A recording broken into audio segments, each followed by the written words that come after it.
tohto ministerstva, ale aj ďalších nominantov tejto vládnej koalície. Každopádne, jedným zo symbolov tejto neschopnosti je to, akým spôsobom vyhadzujú ľudí, ktorí dlhé roky pracujú v oblasti kultúry, ktorí sú odborníci, ktorí sú ľudia na svojom mieste. A jedným z takých je pán Matej Drlička, bývalý riaditeľ Slovenského národného divadla, ktorému teraz odovzdávam slovo.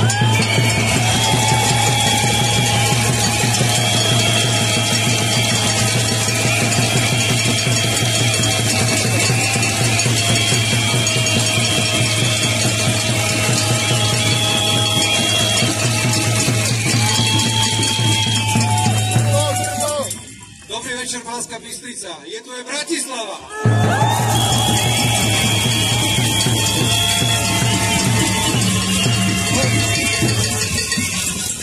Dnes večer sa vám prihováram v mene platformy Otvorená kultúra, s ktorou bojujeme proti deštrukcii slovenského kultúrneho sektora. Neporovnateľne brutálnejšiu deštrukciu kultúry však zažíva Ukrajina. Ruské vojská tam cieľene útočia na knižnice, sochy, divadlá a múzeá, aby zničili ukrajinskú kultúrnu pamäť. Putinovi nejde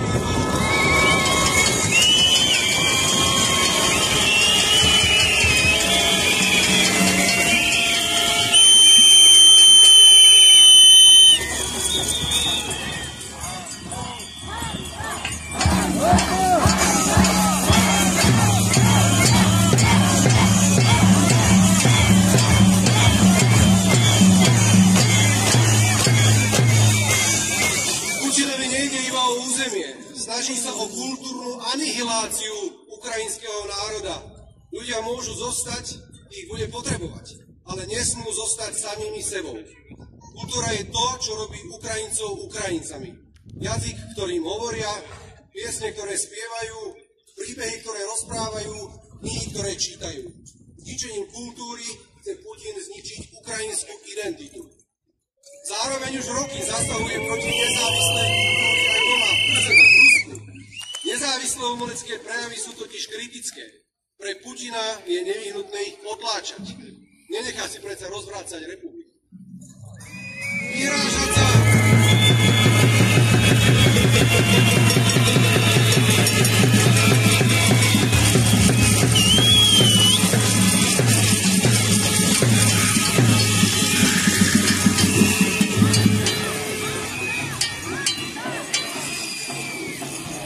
Vyhrážať sa umeleckej obci a zastrašovať ju vôbec nie je originálna slovenská myšlienka, ako vidíme. Likvidáciu kultúry využívajú všetci autokrati sveta. Aj Machalovci vedia, prečo bolo potrebné predvolať rešpektovaných a medzinárodne uznávaných umelcov, ako sú Ilona Német alebo Michal Horecký, na policajné výsluchy.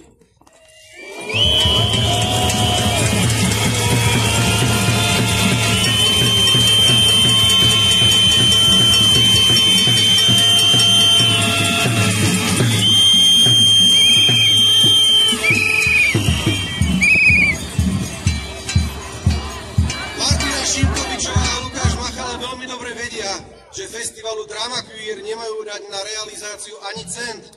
Vedia, že vo výborových konaniach na posty riaditeľov SND a SNG musia vyhrať vopred určené figurky. Tiež si predsa nenechajú rozvracať republiku.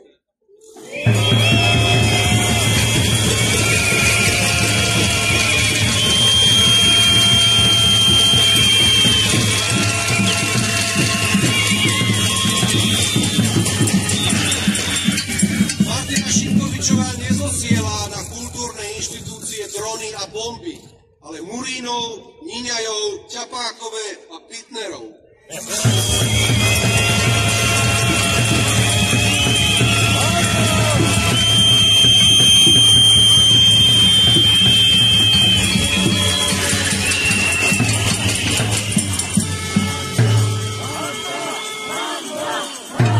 Ich nomináti majú však rovnakú funkciu.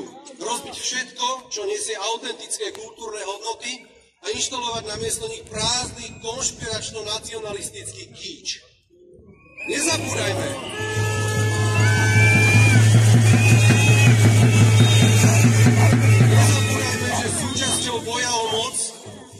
autokratom vlastná, je bezbrehá túžba po bohatstve. Artefakty v múzeách a v galériách sú fantastický investičný kapitál. Ruská armáda prejde ukrajinské mestečko. Z Mariupola ukradli viac než 2000 exponátov. Z Melitopoli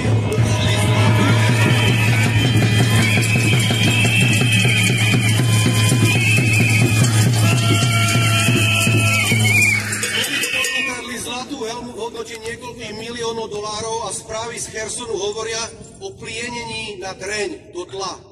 Pravdepodobne zmizlo všetko, čo bolo v zbierkach, teda až 13 000 vzácnych exponátov.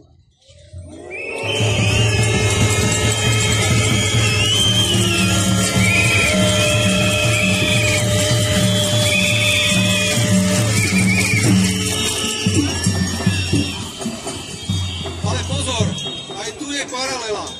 Aj na Slovensku totiž máme vzácne zbierkové predmety. A čo s nimi robí táto vláda? Lukáš Machala pripravil zmenu siete múzeí a galérií a všetky depozitáre sa majú zlúčiť do jedného. Pýtame sa na čo? Nie je cieľom vyvolať chaotické zmeny, pri ktorých sa vzácne exponáty jednoducho vytratia? Riaditelia SNG, dosadení Martinou Šimkovou, si do depozitáru Národnej galérie vodia neznáme návštevy. Pýtame sa, čo tam s nimi asi robia? Na pamiatkovom úrade sa potichu pripravuje osekanie pamiatkovej ochrany budov o neuveriteľných 80%. Pýtame sa, komu vyhovuje, že vzácne historické budovy bude možné predávať a ničiť zásahmi bez kontroly a odborného dohľadu.